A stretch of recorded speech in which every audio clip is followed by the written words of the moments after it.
I started when I was 14 years of age. I was a studio cameraman. When spot news happened, fire, flood, I'd be the one called upon. Knew how to shoot, and from what I was told, shot pretty well. And then I decided to leave news. Came up here to LA, and now I'm directing what I like to call documentary style shows.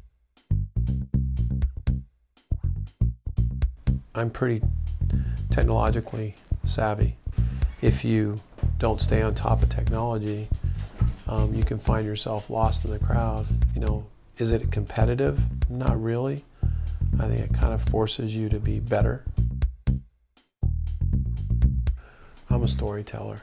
I love to tell stories. Having the Holy Spirit in me, I really understand that the way I am are compilations of gifts that I were given. If I can expose God to just one person now through my work, then I've done my job. You know, it's less about me, it's more about Him. I met for a show on CBS called Undercover Boss a couple days ago, and I told my wife, I said, I'm going to go in there and take this show because I really am inspired by the show. I'm more into doing shows about physically and mentally challenged people, shows that I can truly be a light behind the scenes, and as the director, I try to be that example, be that light. I did a show that's soon to be on VH1 called The OCD Project. About 2 or 3 days into it, it was a 3.5-week production, and then one of the girls was just completely freaking out. She just lost it one day, and she called her brother to come pick her up.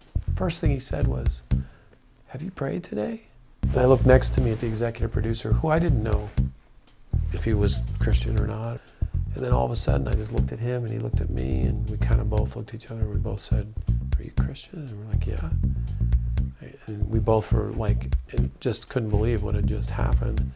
And then they went into a whole prayer at the end of the conversation. But it's just proof that God does exist, and God is in us.